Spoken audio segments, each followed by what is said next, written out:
Hello, Steve White, Trek Boy 89 for Steve Arts 89. Well, I watched Star Trek Discovery, Season 3, Episode 9, Terra Firma. I thought it was called Terra Prime. I kept writing down the wrong thing. It was interesting. Just on up front, I'll say I actually almost enjoyed this episode because something that happens later in the episode. The show sort of works better like that, but I'll get to that in a minute. Okay, we start off with the scene for me this week where we have Mr. Cronenberg, who we all love even though he's in Discovery, I don't know why, basically explaining that Giorgio is suffering because her molecules are literally, they're only designed for the future that you're created, basically. So the fact she's moved from different times and different universes, she can't exist basically outside of that universe. Now, what they don't really explain this. They just sort of say we had because they seem to say as far as time incursions go, because we have with the temporal Cold War and all the temporal what would you call it? Just all that jumping backwards and forwards. The people were fine because they're just moving in time. But that this one person who moved from universe as well as time, he's the only person who apparently moved from universe and time. He was in the Next Generation era, is wearing first season Next Generation uniform.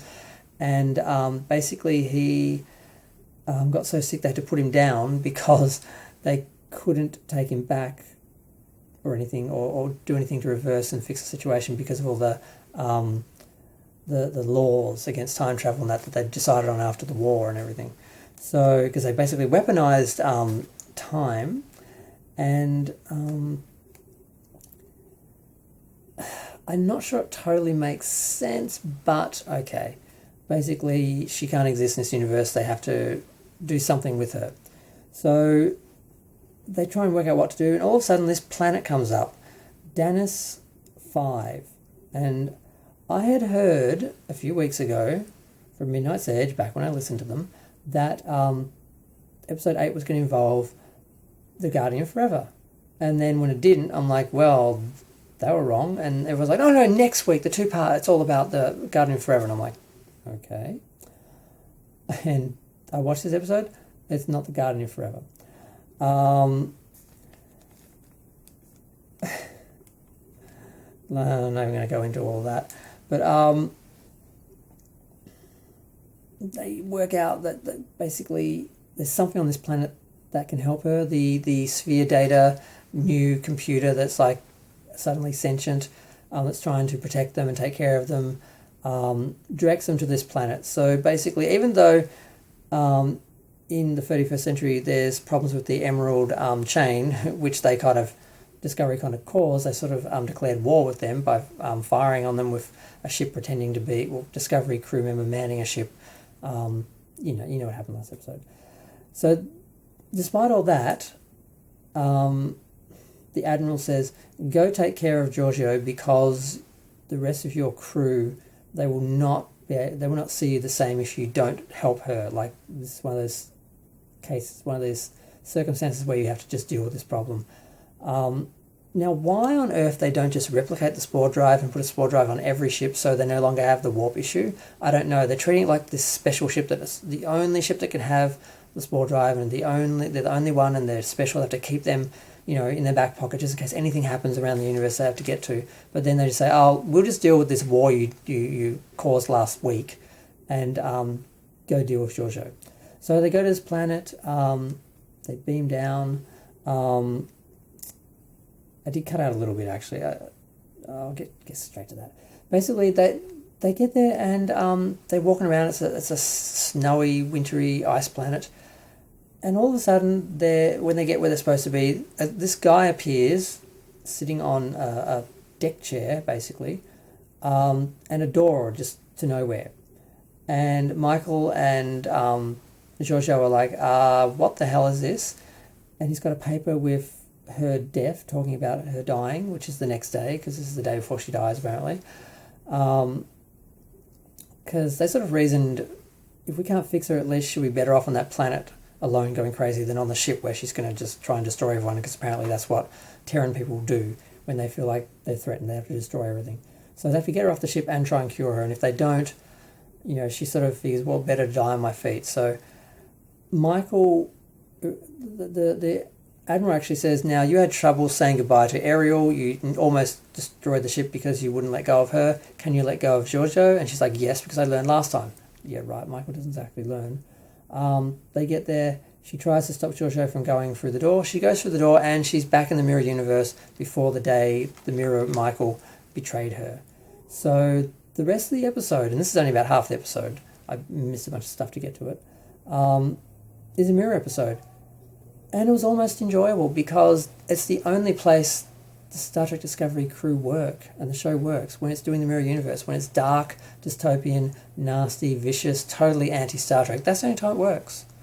And I was kind of enjoying it. I actually, Michelle Yeoh, she's a really good actress when she actually has a decent script and something to do as a character rather than just make, witty little comments or snarky little comments, which is all she does in the rest of the show. She just walks around like this mock Hitler. And I'm like, if this really was a genocidal dictator, she wouldn't just be walking around, stealing the wine. I mean, it's just ridiculous. But her back in her own universe and trying to negotiate that, having spent some time in the Terran universe, the Prime universe, and she refers to it as the Prime universe and says, in my universe, I'm Prime and you're Mirror. So they're just going full on with the Prime now.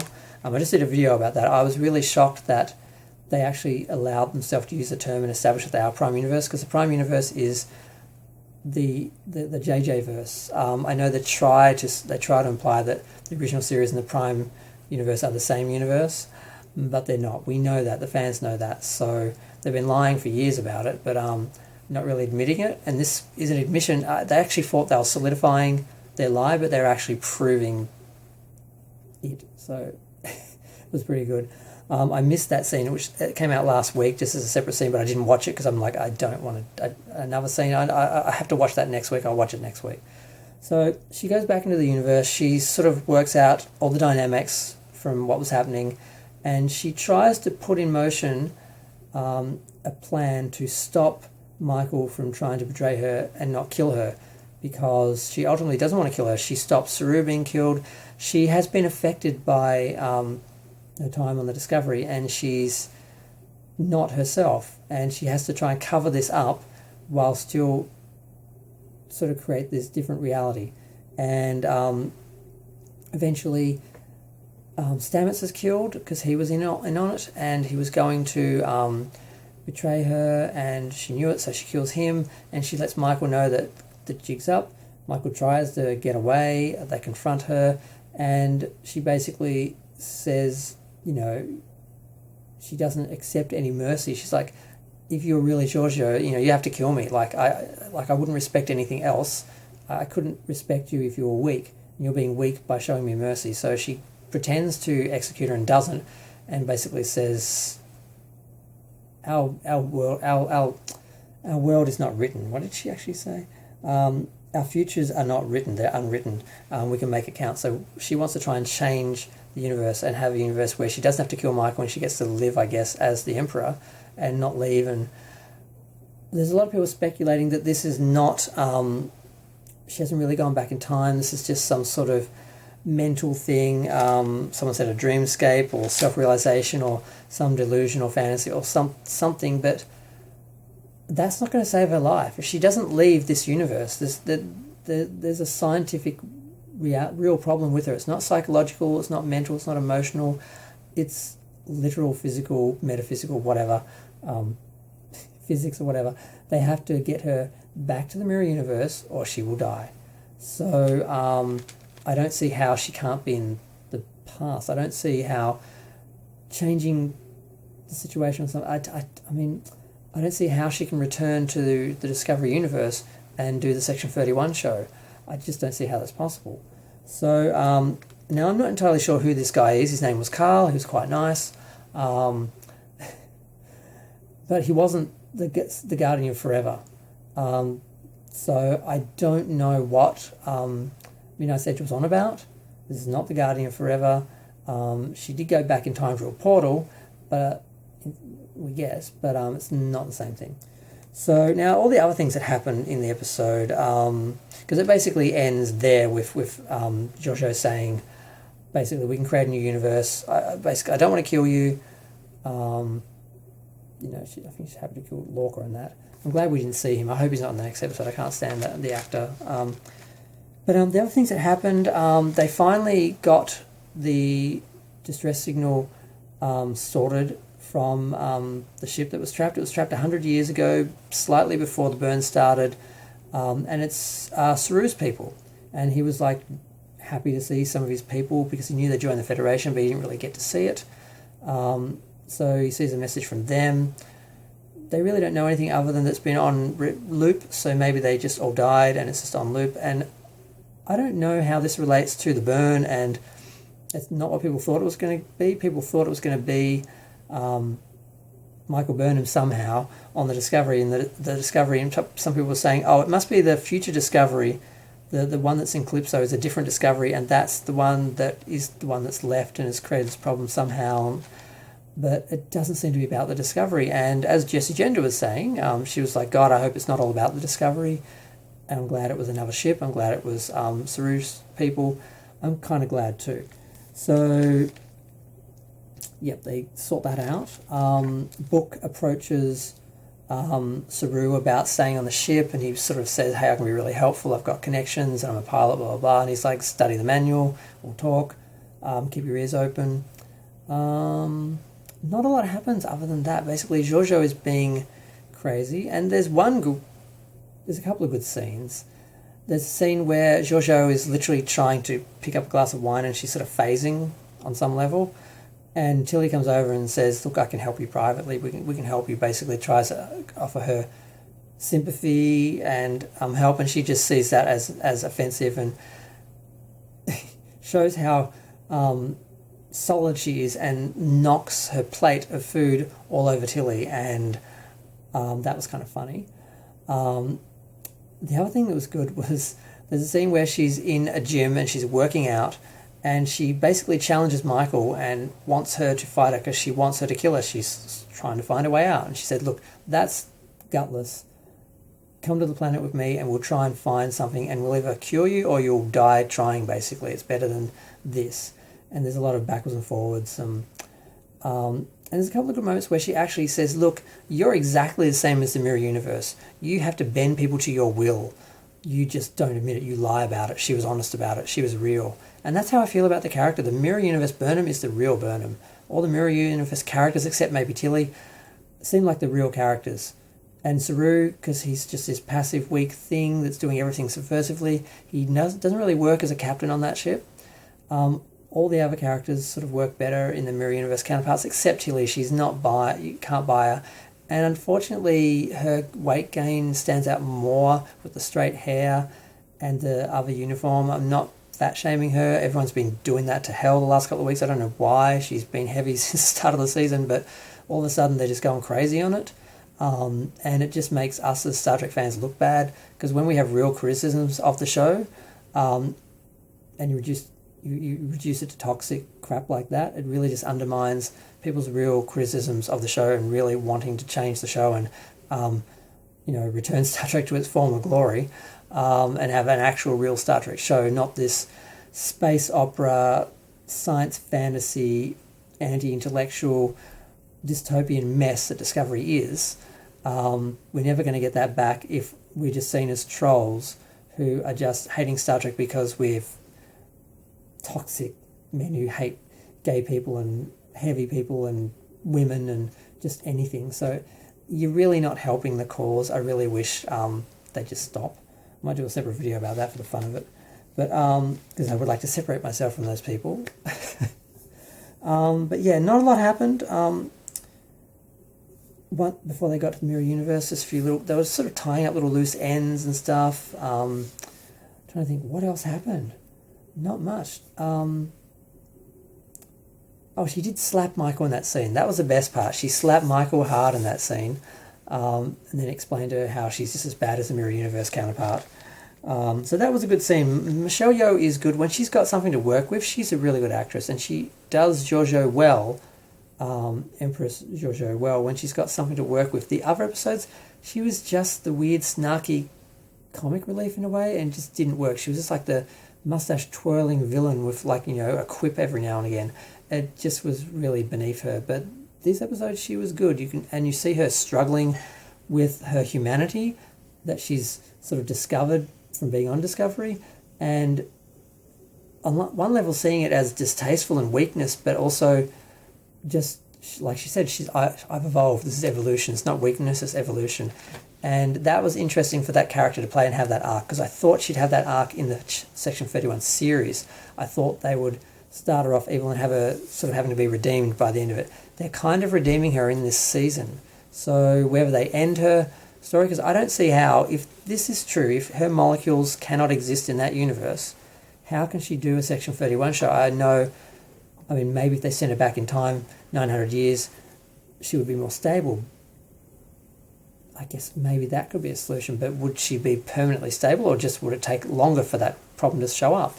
I'm not sure. I think I just answered my own question, but I'm not sure. But I'm trying to think, what else was there? Oh, there was a fairly funny scene where Tilly hugs her goodbye and she actually smiles for a second, but she does hold her too long. The credits are like 11 minutes in, which is really weird. What else?